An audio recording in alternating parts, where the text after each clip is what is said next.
ಕಾರ್ಯಕ್ರಮದಲ್ಲಿ ಹೇಳ್ಕೊತೀರಿ ನೀವು ಅಂದರೆ ದರ್ಶನ್ ಅವರು ನನಗೆ ಸಹೋದರನ ಥರ ಎಲ್ಲ ಒಂದು ಕಾರ್ಯಕ್ರಮ ನೋಡಿದ್ರು ಕೂಡ ಎಲ್ಲೇ ಕಾರ್ಯಕ್ರಮಕ್ಕೆ ಹೋದ್ರು ನನಗೆ ಸಪೋರ್ಟ್ ಮಾಡ್ತಾ ಇರ್ತಾರೆ. ಹೇಗಿರಬೇಕು, ಏನು ಮಾತಾಡಬೇಕು, ಒಂದು ಶರ್ಟ್ ಇಂದ ಹಿಡಿದು ಮಿಸ್ ಮಾಡ್ಕೊತೀನಿ. ತುಂಬ ಮಿಸ್ ಮಾಡ್ಕೊಳ್ತೀನಿ ಸರ್. ಅಂದರೆ ಮುಖ್ಯವಾಗಿ ನಾನು ಮಿಸ್ ಮಾಡ್ಕೊಂಡಿದ್ದು ನೆನ್ನೆ ಸರ್.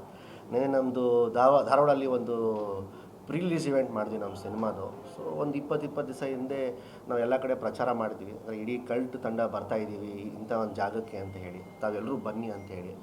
ನಾನು ಸ್ವಲ್ಪ ನನಗೆ ಭಯ ಆಗೋಯ್ತು, ಯಾಕಂದರೆ ಯಾವ ಸೆಲೆಬ್ರಿಟಿನೂ ಇಲ್ಲ, ನಾವು ಯಾರು ಚೀಫ್ ಗೆಸ್ಟಾಗಿ ಕರೆದೂ ಇಲ್ಲ. ನನಗೆ ಎಷ್ಟಿದ್ರು ನಾವು ಹೊಸೊಬ್ಬರೇ, ನನಗೆ ಏನೇ ಎಷ್ಟೇ ಬ್ಯಾಕ್ಗ್ರೌಂಡ್ ಇದ್ದರೂ ನಾನು ಎಷ್ಟಿದ್ರು ಸಿನಿಮಾ ಫೀಲ್ಡಿಗೆ ನಾನು ಹೊಸೊಬ್ಬನೇ. ನನಗೆ ಏನಕ್ಕೆ ಜನ ಸೇರಬೇಕು ಅನ್ನೋ ಒಂದು ಆಲೋಚನೆ ಇತ್ತು. ಬಟ್ ಆದರೂ ಒಂದು ಒಳ್ಳೆ ಕಾರ್ಯಕ್ರಮ ಮಾಡೋಣ ಧಾರವಾಡಲ್ಲಿ, ಯಾಕಂದರೆ ನಾವು ಏನೂ ಕಾರ್ಯಕ್ರಮ ಇಲ್ಲಿವರೆಗೂ ಮಾಡಲಿಲ್ಲ ಅಂತ ಹೇಳಿ ಯೋಚನೆ ಇಟ್ಕೊಂಡು ನಾವು ಕಾರ್ಯಕ್ರಮ ಮಾಡಿದಾಗ ಬಹುಶಃ ಅದು ಕನಸು ಅಂತ ಹೇಳ್ಬೋದು ಸರ್. ಜನ ಸಾಗರ ಅಂತಲೇ ಹೇಳ್ಬೋದು. 30-35 ಸಾವಿರ ಜನ ಸೇರಿದ್ರು. ತಾವೆಲ್ಲರೂ ವೀಡಿಯೋಗಳು ನೋಡಿರ್ಬೋದು. ಇವತ್ತವರೆಗೂ ನಂಗೆ ಇನ್ನೂ ಡೈಜೆಸ್ಟ್ ಮಾಡ್ಕೊಳಕ್ಕಾಗ್ತಾಯಿಲ್ಲ.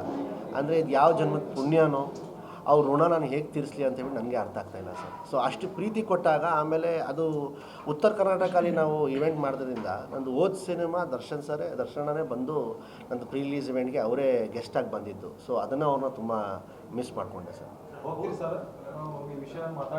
ಸರ್ ನನ್ನ ನಿರೀಕ್ಷೆ ಪ್ರಕಾರ, ನನ್ನ ಮಾಹಿತಿ ಪ್ರಕಾರ ಅವ್ರು ಜನವರಿಗೆ ಅವ್ರಿಗೆ ಬೇಲ್ ಸಿಗೋ ಥರ ನಿರೀಕ್ಷೆ ಇದೆ ಸರ್.